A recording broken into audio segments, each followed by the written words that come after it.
شهيدا أشهد أن لا إله إلا الله وحده لا شريك له وأشهد أن محمدا عبده ورسوله الذي لا نبي بعده أما بعد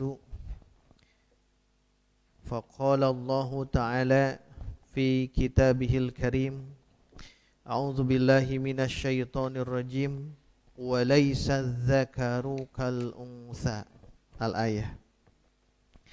Hadirin ikhwatu iman rahimakumullah. Alhamdulillah pada kajian Qawaid Qur'aniyah di kesempatan hari ini insyaallah kita masuk ke kaidah ke-9 Al-Qaidatut Tasi'ah, kaidah yang ke-9 yang diambil dari penggalan ayat-ayat yang ada di dalam Al-Quran. Pertemuan dulu pernah kita bahas tentang kaidah yang ke-8, itu diambil dari ayat Al-Quran tentang wala taziru waziratu wizra ukhra, bahwa dosa seseorang itu tidak akan ditanggung oleh orang lain. Itu kaidah yang ke-8.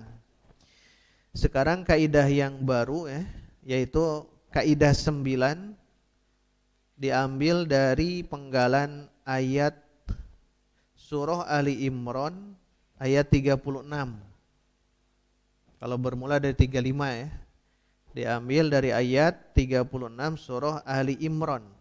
Di penggalan kalimat ini ada ayat ini ada kalimat walaisa dzakaru kal unsa. Ini kaidah Jadi diambil kaidah dari Quran. Memang studi Al-Quran itu luar biasa banyak Ada yang mengkaji Al-Quran dari segi bahasa, dilihat dari ilmu nahu, ilmu shorof, ilmu balaghahnya. Ada yang mengkaji ke arah sana. Ada juga nanti mengkaji dari kaidah-kaidah Quran seperti ini. Jadi diambil penggalan-penggalan ayat kemudian dijadikan sebagai kaidah. Kan banyak kaidah itu ada qawaid fiqhiyah, kaidah-kaidah fikih, kaidah-kaidah hadis, termasuk kaidah Qur'aniyah. Nah, di sini kaidah ke-9 justru diambil dari sini Walaisa dzakaru kal unsa, dan tidak sama antara laki-laki dengan perempuan. Maka Al-Imam hafizahullahu taala Syekh Al-Ustadz Dr. Umar bin Abdullah bin Muhammad Al-Muqbil, Syekh Al-Muqbil, beliau masih ada sekarang. Beliau menegaskan bahwa hadhihi qaidatun minal qawaidil qur'aniyatil azimah. Jadi kaidah walaisa dzakarul kal untha ini, kaidah ke-9, kaidah Quran yang agung. Allati hiya atharun, yang itu bisa berdampak, ada dampaknya min athari kamali ilmillahi, di antara asar dampak kesempurnaan ilmu Allah, wa hikmatihi, hikmah Allah, wa qudratihi, dan kudrah Allah. Ada 3 di sini ilmu Allah, hikmah Allah, dan kudrah Allah fi khalqihi, di dalam Allah menciptakan makhluknya. Oleh sebab itulah terpenggal dalam ayat ini walaisa dzakaru kal unsa. Allah punya ilmu. Allah itu tahu Allah itu tahu. Allah juga memberikan hikmah. Kenapa laki-laki berbeda dengan perempuan? Bukan harus diadu. Memang judulnya versus laki-laki versus perempuan. Rada aneh gitu. Tapi nanti kita akan lihat dari kajian ini ternyata justru keberadaan antara laki-laki dan perempuan di muka bumi ini sesungguhnya untuk saling melengkapi saling sinergi. Kalau benar maka itu akan memberikan keselamatan, kebahagiaan dunia dan akhirat. Tetapi kalau salah menempatkan, itu akan mendapatkan kerugian, bahkan kehancuran. Bukan hanya di dunia ya, di akhirat pun akan seperti itu. Hadirin ikhwatul iman, di sini dijelaskan walaisa dzakaru kal unsa. Ayat ini hadir dalam siak alur cerita tentang kisah Imra'atu Imran. Imratu Imran. Berarti ini harus dibahas dulu sedikit sejarah ya. Istri Imran. Istri Imran. Makanya tadi disebutkan surah Ali Imran. Ali itu keluarga, Imran itu Imran. Nah, ini ke istrinya ya. Istrinya, istri Imran beserta putrinya. Siapa itu? Maryam. Jadi antara istri Imran dengan Maryam, antara ibu dan anak. Ibunya adalah istri Imran, anaknya adalah Maryam. Maka kita lihat ya, silakan baca yang bawa ini mushaf. Ayat 35 dan ayat 36. Biar nanti terbayang kenapa muncul walaisa dzakaru kal unsa. Ya, itu harus tahu ini ya. Perjalanan penggalan ayat yang ini. Silakan baca ayat 36 dan 37.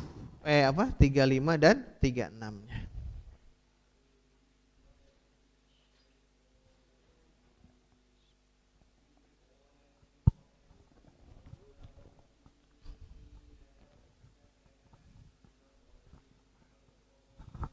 Taqabbal minni innaka antas sami'ul alim. Terjemahkan dulu. 35. Ketika berkata istri Imran, Robku, sesungguhnya aku bernazar kepadamu apa yang ada dalam perutku.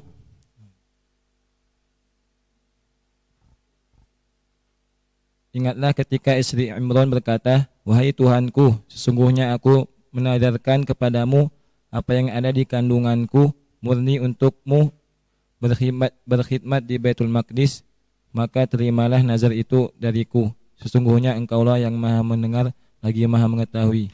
Ayat 36. فلما وضعتها قالت رب إني وضعتها أنثى والله أعلم بما وضعت وليس الذكر كالأنثى وإني سميتها مريم وإني أعيذها بك وذريتها من الشيطان الرجيم. Dia ketika melahirkannya, dia berkata, wahai Tuhanku, aku telah melahirkan anak perempuan. Padahal Allah lebih tahu apa yang dia istri Imran lahirkan. Laki-laki tidak sama dengan perempuan. Aku memberinya nama Maryam serta memohon perlindunganmu untuknya dan anak cucunya dari setan yang terkutuk. Jelas ya. Sedikit kita bahas sebelum masuk ke kaidah. Ada yang harus dipahami bahwa ternyata istri Imran ini beliau menegaskan bahwa ketika hamil berdoa kepada Allah, Rabbi inni nazartu lak. Rabb, ya Allah, ini sesungguhnya aku nazartu, bernazar. Nazar itu nanti kalau dia sudah bernazar wajib untuk melaksanakan nazar itu. Nazarnya ma fi batni muharraron. Apa yang ada di dalam perutku itu, maksudnya ketika hamil janin ya. Apa yang janin di dalam perutku itu nantinya muharraron. Muharrar itu bebas ya. Dia bebas untuk tidak melakukan keduniaan. Tapi fokus untuk khodiman li Baitil Maqdis.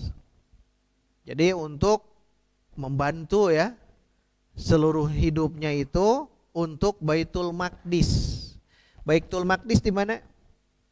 Berarti Imron itu hidup di Filistin, ya. Jadi kalau lihat di sini, beliau itu bernazarnya muharraron. Rabbi inni nazartu, ya Allah aku bernazar laka fi batni muharraron, bernazar kepada engkau janin yang ada dalam perutku ini nanti dia cukup beribadah hanya di Baitul Maqdis. Nah ini apa fikroh ya, pemikiran istri Imron sebelum bayi ini lahir, beliau berjanji. Nah ini jadi ibrah ya, pelajaran bahwa kalau kita ingin tahu bagaimana nanti ke depannya, itu bermula dari perut ibu. Jadi ada tidak di antara kita ya membahasakan ini? Ya Allah pokoknya mah si utunu ieu moal didamelkeun kanu kadunyaan, rek kanu keagamaan, titik. Kan ese gitu tanya. Tidak mudah Bu itu. Ya Allah apa yang ada dalam perutku ini khusus untuk keagamaan, tidak akan dikerjakan untuk keduniaan. Itu sulit.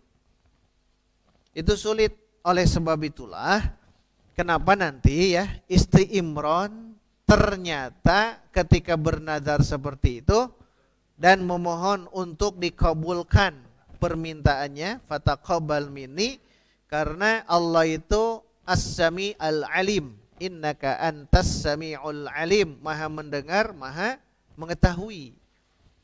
Nah ketika nazarnya seperti itu, memang ini kehebatan imro'ah Imron, kehebatan istri Imron.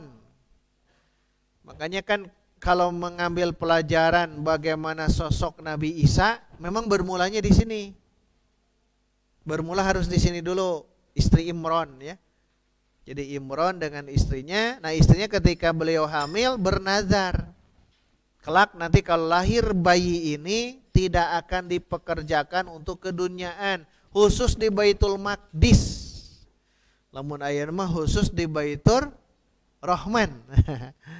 Pokoknya masih utun ieu tong ka mana-mana, cicing di Baitur Rahman, nepikeun ka maotna. Ah, aya teh nu kitu tah. Ini kan ibroh nih, pelajaran. Panjang kalau dibahas sejarah ya, sejarahnya. Karena ternyata memang Imron sosok orang yang dia bukan nabi, tapi diabadikan dalam Quran sebagai keluarga besar, Ali Imron. Ayat berikutnya lihat, falamma wada'atha, maka ketika istri Imron itu melahirkannya, qalat, lalu istri Imron berkata, Rabbi inni wada'tuha unsa. Ya Allah, aku ternyata melahirkan perempuan. Jadi yang terbayang oleh istri Imran itu nanti melahirkannya laki-laki, tapi qadarullah ternyata ternyata melahirkannya perempuan. Tadinya kan muharraron, terbayang oleh istri Imran antara laki-laki dan perempuan memang beda. Ketika nanti disimpan di Baitul Maqdis. Ini belum ada Nabi Isa, belum. Ini belum ada Nabi Isa. Ini nanti ya, karena Nabi Isa akan berikutnya ada.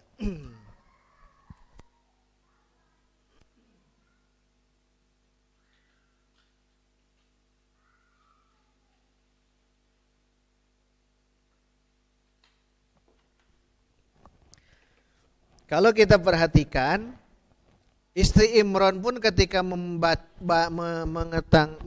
mengatakan Rabbi inni wada'tuha unsa, ya Allah sesungguhnya aku melahirkan perempuan.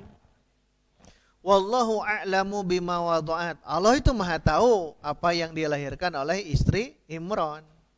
Sebelum mengungkapkan tadi juga Rabbi ini wada'tuha untha, Allah sudah tahu. Allah sudah tahu ya. Makanya walaysa dzakaru kal unsa. Nah ini walaysa dzakaru kal unsa. Laki-laki berbeda dengan perempuan. Nah nanti akan berpikir, kan melahirkan itu perempuan. Sedangkan pernyataannya itu laki-laki tidak sama dengan perempuan. Kalau dalam siyakul kalam, dalam alur cerita harusnya walaisal unsa kan zakar gitu. Perempuan tidak sama dengan laki-laki, kan yang lahirnya perempuan. Nah di kitab tafsir At-Tahrir wa Tanwir Ibnu Asyur ya, ulama kontemporer yang ahli balaghah, kalau ingin mengkaji tafsir dari segi balaghah kontemporer memang beliau ya, Ibnu Asyur, kitabnya At-Tahrir wa Tanwir. Tuh sangat bagus At-Tahrir wa Tanwir. Nah, di dalam kitab At-Tahrir wa Tanwir, Imam Ibnu Asyur menegaskan walaisa kudu nama kia entang walaisa dzakaru kan unsa, tapi dibalik walaisal unsa kadzakari lah hasul maksud, maka yang dimaksud akan didapat karena yang dilahirkan adalah perempuan. Kudu nama perempuan tidak sama dengan laki-laki. Akan tetapi laki-laki disebutkan dulu. Kenapa dikedepankan? Justru itulah yang dimaksud. Paham ya? Muharraron tadi dia akan disimpan di Baitul Maqdis di Filistin, tidak akan diganggu untuk keduniaan. Yang terbayang oleh istri Imran itu laki gitu. Lelaki, ya, laki-laki. Tetapi yang lahir adalah perempuan. Justru yang dimaksud itu laki-laki. Maka istri Imran mengatakan walaisa dzakaru kal unsa, laki-laki tidak sama seperti dengan perempuan. Nah, kalau begitu ada harapan, maksudnya ada harapan mendapatkan laki-laki, tapi ternyata perempuan. Gitu maksudnya ya. Kalau realnya harusnya perempuan tidak sama dengan laki-laki, tapi di sini walaisa dzakaru kal unsa. Nah, itu diantara ahli tafsir yang ahli bahasa. Cek urang mah dasar wawainya, sarua yang cek urang mah. Tapi para ahli tafsir justru menelusuri ini perbedaannya ada. Kemudian Syekh Al-Muqbil menjelaskan li'anna qudratadz zakari ala khidmati Baitil Maqdis, karena laki-laki itu ada kudroh ya, kemampuan. Seorang laki-laki itu ada kemampuan untuk berkhidmat di Baitul Maqdis. Itu maksudnya. Tapi ini jangan sampai kita keliru ya. Nanti justru istri Imran itu melaksanakan nazarnya. Dan ada keajaiban di situ ya. Ada keajaiban. Nah, kemampuan seorang laki-laki itu untuk berkhidmat di Baitul Maqdis itu lebih kuat dibanding dengan perempuan. Kenapa? Satu, secara jibilah, secara manusiawi, Allah itu menciptakan perempuan, badan memang tidak sekuat laki-laki. Satu itu, ala dha'fil badani, badan itu tidak kuat. Dari segi struktur biologi kita ya, anatomi tubuh kita berbeda. Yang kedua, ini mayulhiquha minal awaridit tabi'iyah. Secara tabiat ada yang muncul dari sisi perempuan, kal haid wan nifas. Ada haid dan ada nifas. Nah, nanti para ahli mencari tahu bagaimana keadaan seorang perempuan ketika dia haid atau nifas. Itu kan berbeda. Makanya kenapa kalau kita perhatikan dari aspek ini dulu ya, dari aspek badan memang tidak sekuat laki-laki, dari aspek awarid sesuatu yang muncul secara tabi'i, secara alami adanya haid, adanya nifas. Nah, ini yang mengantarkan diantaranya Di antaranya walaisa dzakaru kal unsa. Laki-laki tidak sama dengan perempuan. Dan Quran ya menjelaskan perbedaan antara dua jenis ini di ayat di surat yang banyak gitu ya. Yang banyak di antaranya dalam ayat ar-rijalu qawwamuna 'alan nisa'i bima faddalallahu ba'dahum 'ala ba'd. Jadi maksudnya laki-laki itu sebagai qawwam. Qawwam itu naon, Bu? Pemimpin imam ya. Qawwam itu dari qawma. Qawm itu berdiri. Qawwam itu berdiri. Arijalu teh, nah, bahasa Sundanya. Tong diartikan arijalu bisa jadi arijalu, jalu gitu. Arijalu seorang laki-laki itu, ini menggunakan apa? Jamak, tapi kita terjemahkan mufrad saja. Ar-rijalu seorang laki-laki itu qawam yang bisa menegakkan 'alan nisa terhadap perempuan. Nah, hadirin ikhwatu iman, yang begini-begini, ayat-ayat model begini memang hari ini ya banyak dikritisi oleh siapa? Teks-teks yang begini banyak dikritisi, apalagi yang tadi bahasanya walaisa dzakaru kal unsa. Apalagi nanti di ayat waris kita bahas ya. Kemudian yang ini juga ar-rijalu qawwamuna 'alan nisa. Laki-laki itu qawam, penegak perempuan. Kalau bahasa rumah tangga, suami itu penegak istri. Dalam bahasa rumah tangga yang ini. Bima faddalallahu ba'dahum 'ala ba'din. Dikarenakan Allah sudah memberikan keutamaan sebagian yang lain dengan sebagian yang lain. Jadi diberikan masing-masing keutamaan. Nah, hari ini memang dikritisi yang begini oleh kaum feminis. Jadi kaum feminis memandang ayat ini tidak adil. Kaum feminis di barat, tapi sekarang masuk ke sini ya. Dari barat, pemahaman-pemahaman mereka tentang Al-Quran, karena mereka juga studi Quran. Jadi ikhwatu iman jangan dibayangkan bahwa mereka di barat itu tidak mengkaji Quran, jangan. Justru mereka itu fokus untuk menelaah Al-Quran, teksnya itu ya. Teksnya, dilihat teksnya itu. Bahkan mereka sampai menghafalkan ya, sampai menghafalkan. Uramanya ngapal maca henteu, ngapalkeun komo, nelaah komo itu. Harusnya umat Islam bangkit ya, belajar tentang studi Al-Quran. Harus ada kajian-kajian umum itu, kajian tafsir Qurannya ada, ulumul Qurannya ada. Jangan sampai kalah nanti oleh mereka-mereka. Ingat mereka-mereka itu yang kita sebut orientalis. Orientalis itu memang menghabiskan waktu untuk melihat teks-teks, termasuk kaum feminis. Perempuan-perempuan cerdas, mereka hidup misal di negara-negara barat yang di situ bukan hukum Islam. Kemudian mereka mengkaji keislaman dengan sudut pandang di situ ya.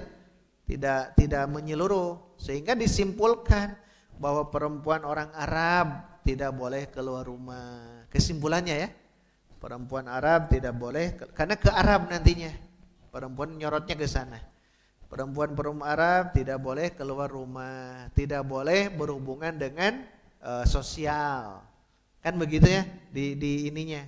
Kemudian mereka itu pokoknya mah dijadikan sebagai orang yang dipingit, tidak boleh banyak keluar. Jadi itu terus dicari kelemahan-kelemahannya, sehingga muncullah feminis.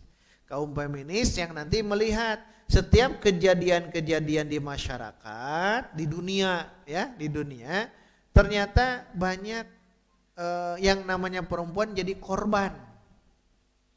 Perzinahan, perempuan yang disalahkan, gitu ya.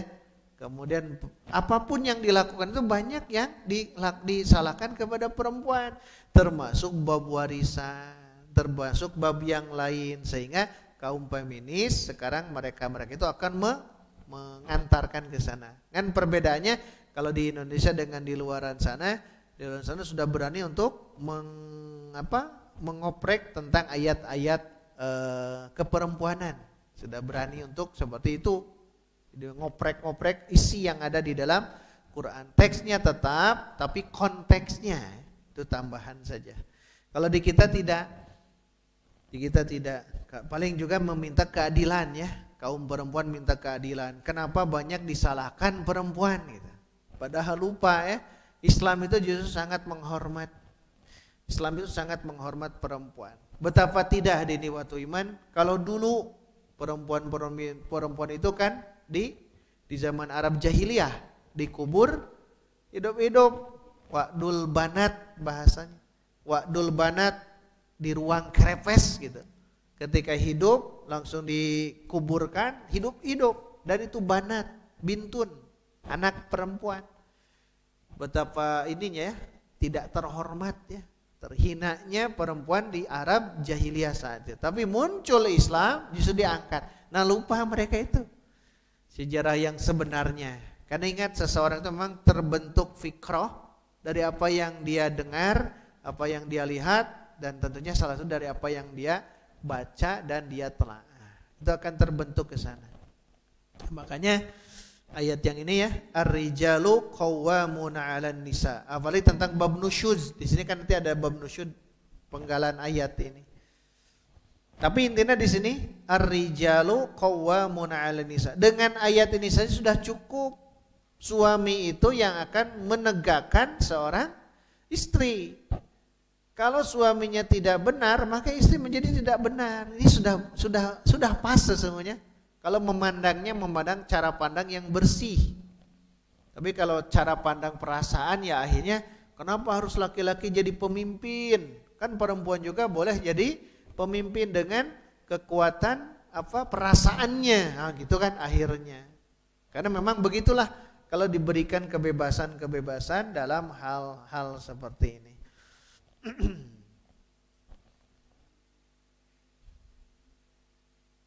Nah, di sini kan dijelaskan kelebihannya itu derajat memimpin, mengurus, memelihara. Itu memang kalau dalam bab ini memang ar-rijal ya. Ar-rijal qawwamuna 'alan nisa dalam hal ini. Dan dari sejumlah itu wajiblah bagi seorang laki-laki atau bagi seorang suami ya, langsung dalam hal ini dalam rumah tangga. Bagi seorang suami itu harus bisa memimpin perempuan atau istrinya dalam keadaan apapun juga. Sampai Ibnu Abbas itu beliau mengatakan di kitab ini Sofwatul Athar wal Mafahim, atau di Musannaf Ibnu Abi Syaibah juga ada. Ibnu Abbas mengatakan, aku suka untuk berdandan untuk istriku, sebagaimana istriku pun suka untuk berdandan untukku. Karena Allah Ta'ala berfirman, walahunna mithlul ladzi alaihinna bil ma'ruf.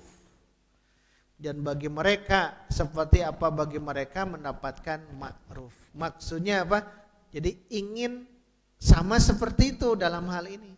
Ingin menghias diri untuk istrinya sebagaimana istrinya juga menghias diri untuk beliau. Itu kata Ibnu Abbas. Nah, hari ini waktu iman, dari ini semua maka beda gitu ya. Biar bagaimanapun ada hikmah ya. Ada hikmah di mana Allah menegaskan walaisa dzakaru kal unsa, ada hikmah, ada kemaslahatan. Di mana tidak ada seorang pun yang tahu tentang itu kecuali nanti kalau kita berpikir jernih, kenapa ada laki-laki dan perempuan. Di surah Al-Mulk ayat 14, ala ya'lamu man khalaqa wa huwal latiful khabir. Ingatlah, Allah mengetahui apa yang Allah ciptakan, karena Allah itu Al-Latif, maha lembut, Al-Khabir, maha tahu. Makanya perbedaan hukum syariat pun nanti ada kan ya. Kalau dalam sholat perempuan harus tutup aurat, berbeda dengan tutup aurat laki-laki. Dalam sholat, laki-laki mesti di depan, perempuan di belakang. Dalam sholat, apalagi kalau ada imam yang salah, maka bertasbih bagi laki-laki. Subhanallah kalau imam salah. Bagi perempuan tidak boleh subhanallah, tapi tasfiq. Hadisnya yang jelas ya, innama tasbih lirrijal wa inna tasfiq lin nisa. Jadi kalau ada imam yang salah, misal salah bukan bacaan ya, mun bacaan tong subhanallah, bereskan langsung bacaan ya.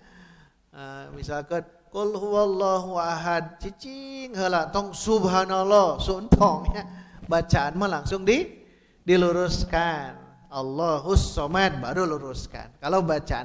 Tapi kalau selain itu baru subhanallah ya.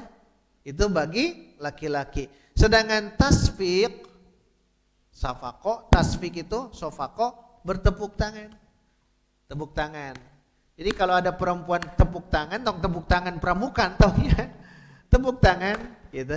Berarti imam yang faham akan sadar kalau makmumnya perempuan misalnya, imam sadar oh itu ada yang salah gitu. Kalau sadar, itu tuh sadar mah lempeng gitu. Tuh sadar mah lempeng. Makanya memang sebagai imam itu harus paham ya. Sebagai paham nanti kalau jamaahnya laki-laki ada yang salah bacaan imam maka subhanallah. Kalau jamaahnya perempuan maka tepuk tangan. Nah itu beda ya. Beda memang bayar begitu beda dalam syariat. Dalam syariat itu sejumlah syariat ya. Ada bedanya.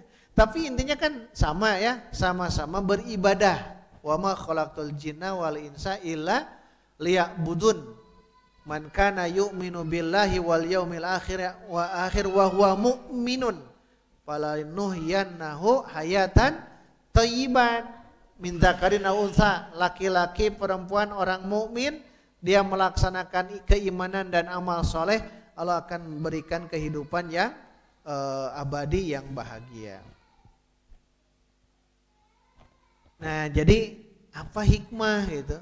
Hukumnya berbeda antara laki-laki dan perempuan. Kata beliau, sok saja perhatikan bagaimana tabiat seorang perempuan dari satu min haitsu khilqatiha, dari segi penciptaan memang beda ya. Nabi Adam dulu baru Hawa kan begitu. Dan Hawa tercipta dari tulang rusuk. Tanu kita tadi diterima. Yang surah An-Nisa awal itu ya. Wa khalaqa apa? Yang di awal itu wa khalaqa minha zaujaha wa batha minhuma rijalan katsiran wa nisaa. Oh yang sebelumnya. Jadi ciptakan min nafsi wahidah. Padahal min nafsil wahidah itu memang Adam itu. Adam, nanti dari Adam ada Hawa. Hawa itu tercipta dari tulang rusuknya. Nah yang begini dikritik lagi oleh feminis, dikritik lagi oleh orientalis gitu. Jadi Nabi Adam dengan Hawa itu ya diciptakan sama gitu. Bukan diambil dari tulang rusuk muncul Hawa. Nah itu kan dikritiknya sebelah di situnya. Kenapa? Memahami bahwa tulang rusuk itu bengkok. Padahal jelas. Kan Nabi menjelaskan langsung. Fa innahunna khuliqna min dila'in. Fa innahunna, karena sesungguhnya istri itu, perempuan itu khuliqna, tercipta min dila'in, dari tulang-tulang rusuk. Tulang rusuk. Makanya apa yang harus dilakukan? Nah, jangan mengkritik itunya. Harus lihat sepenuhnya sabda Nabi yang tadi. Nabi menegakkan di atas istausu bin nisa'i khairan. Berbaik atau berwasiatlah terhadap perempuan itu khairan, kebaikan. Kenapa? Karena khairan di sini harus berbuat baik kepada istri, kepada perempuan. Karena mereka tercipta dari tulang rusuk. Kalau dibiarkan bengkok, kalau diluruskan pasti patah. Makanya istausu bin nisa'i khairan. Nah, mungkin mereka orientalis tidak memahami ini. Kan kuncinya di sini di ar-rijalu qawamun. Berarti kalau nanti seorang suami meluruskan tulang rusuk pasti patah. Makanya harus khairon. Khairukum apa dalam hadisnya? Khairukum lihi wa ana khairukum li ahli. Sebaik-baik kalian adalah kalian sebaik-baik di dalam keluarga dan aku yang terbaik di dalam keluarga. Nabi, kata Nabi ya. Jadi yang terbaik di antara kalian itu yang baik di dalam keluarga. Maka kembali ke yang tadi, kalaulah nanti ada seorang istri yang akhirnya berbelok, berarti ada kesalahan di qawam. Jangan menyalahkan istri yang tadi memang. Tapi entah kenapa ya, kaum feminis itu berpikirnya sampai ke situ. Jadi berani untuk merubah ayat gitu. Bukan ayat yang dirubah, konteksnya gitu. Teks sama tidak berani. Karena ketika dirubah ayat satu huruf saja, langsung kelihatan oleh seluruh umat sedunia. Kalau teksnya, diambil konteksnya. Maka jangan nanti kalau ngobrol begini, ini kan Arab di zaman itu dan sebagainya, perempuan zaman itu berbeda dengan zaman sekarang. Justru sama gitu. Justru sama. Harusnya kita paham ke situ ya. Dari segi penciptaan, dari susunan akal, karena seorang perempuan itu tidak cenderung akal, tapi perasaan. Beda ya, beda seperti itu. Nah, kalaulah nanti dibolehkan, kan Quran kaidahnya tadi sudah jelas, walaisa dzakaru kal unsa. Sekarang bagaimana kalau ada laki-laki jadi perempuan atau perempuan jadi laki-laki? Kan hadis melarang itu. Tak hati-hati lamun aya lalaki resep ka pamegat, perempuan resep ka awewe. Hati-hati ya. Hati-hati. Itu lutiyah sugro itu. Lutiyah sugro bahasa hadisnya. Maksudnya kaum Nabi Lut sugro tapi kecil. Kalau zaman Nabi Lut itu kubro. Nah, itu kan pernah kita jelaskan tentang itu. Itu sama dilaknat. Jangankan yang tadi sesama jenis ya, dilihat ketika lihat selintas itu di Facebook, di wawancara yang bencong ini, ternyata dia sudah nikah, nikahnya ke perempuan ke laki-laki, ya ke laki-laki atau saya kan perempuan tuh kan, dia sudah mengaku diri bencong itu perempuan, menikah ke laki-laki, naudzubillah kan, dan itu memang viral, makanya kenapa dibolehkan kalau di barat ya. Di barat dibolehkan. Sekarang merangsek ke Indonesia agar dibolehkan. Kalau kemarin dibolehkannya itu apa? Lintas agama ya. Beda agama, perempuannya muslimah, laki-lakinya kafir, itu boleh nikah. Kan begitu di negara kita, maka ketika hukum Islam sudah mulai dilanggar, jangan aneh, kebarokahan dicabut, turunlah laknat. Makanya tidak salah juga ya rakyat. Kadang-kadang pemimpin yang di sana yang memang harus bertanggung jawab kelak di yaumil qiyamah. Tapi pemimpin itu diangkat oleh siapa, Bu? Kurang dari rakyat. Berarti gambaran ya, kalau pemimpin begitu, tak rakyat nanti gitu. Tapi kalau rakyatnya hafiz Quran, pasti ingin mengangkat siapa? Hafiz Quran. Hafiz Quran yang mana? Baitur Rahman. Rahman nanti akan terangkat jadi presiden. Kalau masyarakatnya cinta Al-Quran. Cinta judi, cinta korupsi, cinta yang lain-lainnya yang kemaksiatannya diangkat lah seperti itu. Nah di dalam hadis kembali ke yang tadi, justru dilaknat ya. Laki-laki menyerupai perempuan. La'ana. Fa innan nabiyya la'ana al-mushtabihina minar rijal bin nisa. Bahasanya begitu ya. Rasul melaknat mushtabihina minar rijal bin nisa. Laki-laki yang menyerupai perempuan. Berarti naon? Bencong. Wal mushtabihati minan nisa bir rijal. Dibalik ya, Mas. Wal mushtabihati minan nisa bir rijal. Perempuan yang menyerupai laki-laki, berarti yang mana? Waria mah bencong pan. Sarua wae nya. Tomboy. Tomboy. Tadi bencong no ya tomboy. Dan itu dilaknatnya. Lihat Al-Bukhari nomor hadis 5885, hadis dari Ibnu Mas'ud. Jadi Allah Rasul melaknat laki-laki yang menyerupai perempuan atau sebaliknya perempuan yang menyerupai laki-laki. Ini dari mana? Karena memang ada sejak zaman itu. Bahkan Umar ya, Umar atau Ibnu Umar. Jangan ada di rumah yang seperti ini. Diusir ke Ibnu Umar atau ke Umar itu ya, kisahnya. Jadi diusir oleh beliau itu. Temenang ayah nungarana bencong gitu kan. Di rumahnya. Kenapa? Karena ini kan penyakit, harus disembuhkan. Nah, makanya di sini coba perhatikan kata beliau hikmah dari Allah. Kenapa dibedakan laki-laki dan perempuan? Di ayat Quran, walaisa dzakaru kal unsa. Di hadis tadi Rasul melaknat orang yang menyerupai tadi laki-laki dan perempuan. Jadi lamun jadi laki-laki ya jadilah laki-laki yang maskulin. Kalau jadi perempuan jelas perempuan yang feminim.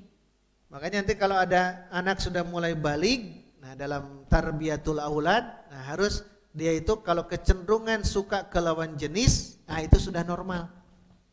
Ya resep ke lawan jenis normal dia. Tinggal kita menjaganya. Ari can kuat mah can waktunya untuk nikah tahan dulu. Tapi kalau kecenderungan memang sudah ada ya.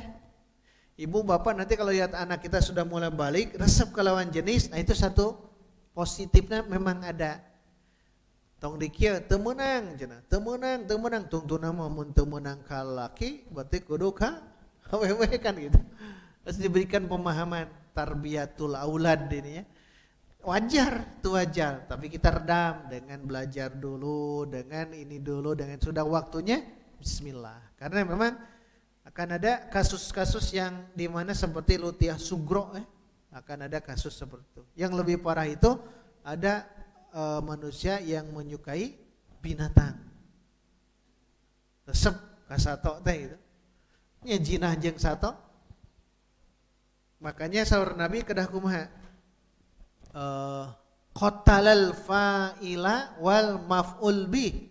Fa'il jeung maf'ul bih kudu dibunuh gitu. Kutila apa itu? Harus dibunuh fa'il dan maf'ul bih. Fa'ilnya manusia, maf'ul bihnya hewan. Hewan harus dibunuh. Ya, namun ada laki-laki resepna teh ka ucing misalnya, dia dengan kucing, nah itu dibunuhnya bukan manusianya saja, tapi kucingnya pun harus dibunuh. Baik, itu apa secara umum. Sekarang kita fokus ada 2 poin, kita teruskan ya, mohon maaf. Di antara syariat hukum dipisahkan laki-laki dan perempuan. Pertama, fil miras, di dalam warisan. Allah Subhanahu wa taala memang sudah membedakan. Yang di surah An-Nisa ya, 11, 12 dan ayat terakhir yang di awal ayat itu yusikumullahu fi auladikum lidzakari mislu hadzil unsayin. Nah, lidzakari mislu hadzil unsayin ini oleh sebagian ulama sekarang juga dikritik. Ayat yang ini sudah tidak berlaku. Kenapa laki-laki 2 bagian perempuan? Sudah tidak berlaku yang ini bagi mereka ya. Lupa justru ada kewajiban az-zakaru mutaraqqabun dauman linnaksi min malihi, kata Syekh. Adi lalaki mah nanti selamanya akan berkurang hartanya. Wa bi'aksil unsa, beda dengan perempuan, dauman yataraqqabu bizziyadah fi maliha. Kalau perempuan bisa bertambah. Kenapa laki-laki nanti berkurang walaupun 2 bagian, perempuan itu hanya 1 bagian? Hinama yadfa'ulaha al-mahra, karena laki-laki nanti memberikan mahar kalau mau nikah. Misal anak laki-laki, anak perempuan, laki-laki misal 2 bagian, perempuan 1 bagian. Yang ini anak ini nanti akan menikah, maka dari waris yang ini. Jadi warisan ini berarti mahar oleh laki-laki. Wa hina fa yunfiqu 'alaiha min qibali waliha. Jadi min qabli waliha. Jadi berinfak atau nafkah, kewajiban nafkah dari laki-laki. Maka tidak aneh di antaranya kalau laki-laki itu memang akan berkurang hartanya. Walaupun dua bagian. Bahkan lihat, kalau ibu, bapak dan anak, bapaknya meninggal, maka yang jadi wasilah ya, menjadi wasilah rezeki kan awalnya bapak meninggal, adanya ibu dan anak laki-laki dan anak perempuan. Siapa yang harus memberikan nafkah? Kan ke bawah ke anak laki-laki, dia akan memberikan nafkah ke ibunya, ini kan suami istri ya, ke ibunya dan ke adiknya, adik kakaknya yang perempuan. Betulkah begitu ya?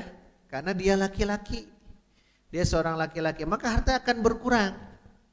Beda dengan anak perempuan tidak ada kewajiban mahar, tidak ada kewajiban nafkah, diperuntukkan untuk dirinya. Makanya tidak aneh kenapa dalam warisan seorang laki-laki diberikan 2 bagian perempuan dalam bab waris. Nah, ini adalah hukum dari Allah, hadirin waktu iman. Li solihil mar'ah, untuk kesolehan seorang perempuan. Dan kita disebut ta'adil we angger ya. Angger ta'adil no kita. Padahal hilap sejarah dari awal munculnya ayat waris. Sebelumnya coba Pak Bu perhatikan sebelumnya. Bagaimana beratnya perempuan ingin dapat waris. Tidak bisa perempuan itu. Seorang ibu, anak perempuan, nenek, bibi tidak mungkin dapat waris di zaman jahiliyah. Ketika zaman Islam ada kesempatan besar dan seluruh perempuan ahli waris mendapat bagian pasti. Anak perempuan dapatnya setengah. Kalau 2 anak perempuan 2/3. Naik ke atas, ibu dapat 1/6 atau 1/3, begitupun nenek kan dapat bagian pasti itu. Hukum Islam itu sudah memberikan arahan untuk hukum waris. Ngan angger aja, bahwa warisnya sok hese wae gitu, hese ngabagikeun, karena begitu, karena keimanan. Kalau tidak dibagikan, coba bayangkan Pak Bu, ini tidak dibagikan oleh keluarga A, kemudian meninggallah keluarga B atau turunan B, meninggal juga turunan C, turunan D. Oh kauyut, nepikeun kauyut teu dibagikan waris. Kalau tidak dibagi waris, apa yang terjadi? Dolim. Orang yang ahli waris belum juga dapat waris, meninggal, zolim tah. Siapa yang zolimnya? Yang memegang warisan. Zolim. Naudzubillah. Wa ta'kuluna turatsa aklal lama. Kalian itu memakan banyak harta waris, dan itu terjadi ya dalam real. Itu ringkasnya saja. Jadi awal mula di sini perbedaannya dari warisan. Yang kedua dibedakan fi syahadah, dalam kesaksian tentang ayat hutang yang panjang itu 280 berapa? 282 ya, tentang ayat waris. Wastashidu syahidaini min rijalikum. Ambil saksi 2 laki-laki. Saksi dalam hutang piutang itu harus ada ya. Kalau sekarang pakai tanda tangan, mengambil ada saksinya siapa? Kita kalau hutang piutang 2 anak, 2 laki-laki. Fa illam yakuna rajulaini, kalau tidak ada 2 laki-laki, tuh perhatikan. Farajulun, cukup 1 laki-laki, wa mro'atani, dan 2 perempuan. Tuh kan beda dalam persaksian. Dalam waris seperti itu, dalam persaksian sama. Jadi kalau ada 2 laki-laki, kalau tidak ada berarti 1 laki-laki 2 perempuan gitu. Kan terbayang oleh kita, inilah perbedaan. Nah, kalau disimpulkan nih, jangan ada istilah persamaan, musawah, Jangan ada istilah kalimat persamaan antara laki-laki dan perempuan, jangan.